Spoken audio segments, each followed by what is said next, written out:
Welcome back to our YouTube channel guys. So हम यहाँ पे आज पढ़ने वाले हैं बायोलॉजी इन ह्यूमन वेलफेयर, जो बहुत ही प्यारा सा चैप्टर है। अगर आपको हमारा ये प्यारा सा लेक्चर अगर पसंद आता है तो प्यारे से लोग प्लीज़ प्यारा से कमेंट करके सब्सक्राइब बटन पे क्लिक करके बेल आइकन पे क्लिक कर दीजिएगा। तो आइए स्टार्ट करते हैं आज का लेक्चर। ह्यूमंस के कॉमन डिजीज़ेज़ की बात करें जो कि कॉमनली ह्यूमंस में देखने को मिलता है, तो ये 3-4 कुछ डिजीज़ेज़ है, जैसे कि बैक्टीरियल डिजीज़ेज़, यहाँ पे viruses and fungi, protozoa and helminths. इन 4-5 जो भी ऑर्गेनिज्म को फैलता है, like widely range of organism belonging to, मतलब ये फैलता है, कॉमन डिजीज़ के पैथोजेंस है ये, ठीक है, पैथोजेंस बोल सकते हो, ठीक है। तो ये हैं could also disease in human, तो ये आप याद कर लेना, ठीक है, याद कर लेना ये 5।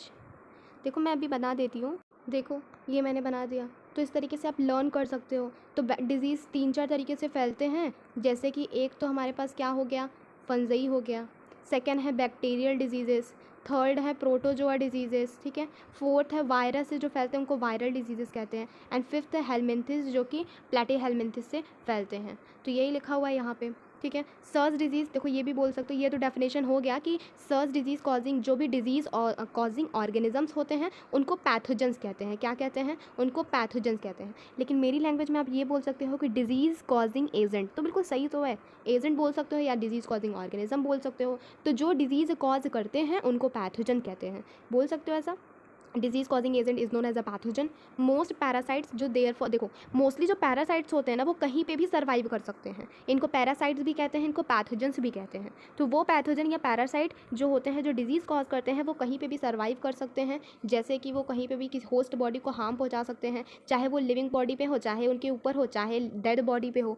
द पैथोजन किसी भी बॉडी में एंटर कर सकते हैं अलग अलग तरीके से, जैसे कहीं से भी वो एंटर करेंगे, अंदर मल्टीप्लाई करेंगे, लाइक अपने जनरेशन को इंक्रीज़ करवाएंगे, और नॉर्मल जो हमारे पास एक्टिविटी चलती है बॉडी में ना, उनको मैन्युपुलेट करेंगे, इंटरफेयर करेंगे वहाँ पे, जिसकी वजह से मार्फोलॉजिकल और फंक्शनल हमारे बॉडी पे बहुत ज़्यादा डैमेज पड़ता है, देखने को मिलता है, ठीक है। पैथोजन हैव टू अडेप्ट, ये इंपॉर्टेंट लाइन है कि पैथोजन्स जो होते हैं ना उनके पास एक अडेप्शन की एक पावर होती है कि भाई तुम कहीं पे भी जाते हो खुद को, लाइफ को अडेप्ट कुछ इस तरीके से कर लेते हो। जैसे गर्म जगह पे गए, आपको ये हीट, जैसे कूलर दिखाई दे रहा है, अब ये कूलर है, ठीक है, कूलर के अंदर अगर जो पैथोजन है ना, यहाँ पे ये पैथोजन जो है ना आकर के ऐसे घुस जाता है। अब यहाँ तो ठंडा इन्वायरमेंट है, तो होता क्या है कि जो पैथोजन होता है ना यहीं पर खुद को अडेप्ट कर लेता है कि अब उसके पास ये हो गया ना कि भाई अब मैं ठंडी जगह पे रह सकता हूँ।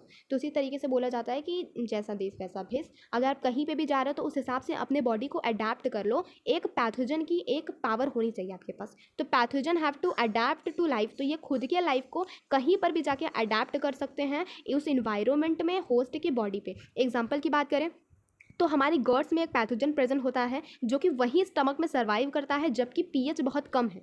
इसका मतलब बहुत एसिडिक इन्वायरमेंट है हमारे गर्ट्स में, और वहाँ पे कौन सा एसिड होता है, HCl, जो बहुत पावरफुल एसिड होता है, strongest acid, hydrochloric acid present होता है, लेकिन फिर भी वहाँ के पैथोजन्स मरते नहीं हैं। तो कुछ इस तरीके से वो अपने बॉडी को अडेप्ट कर लेते हैं। Few representative members from different groups pathogenic organism, जो हम बाद में पढ़ेंगे, अभी पढ़ने वाले हैं, इनको कंट्रोल करना पड़ेगा, जो डिजीज़ फैलाते हैं उनको। एक 1 बाय 1 करके हम सारे पैथोजेंस को बहुत ईजी तरीके से हर एक लेक्चर में कंप्लीट करेंगे। अगर आपको देखना है तो प्लीज़ आके देख लीजिए एंड सब्सक्राइब करिएगा, एंड प्लीज़ प्लीज़ प्यारा सा कमेंट करिएगा।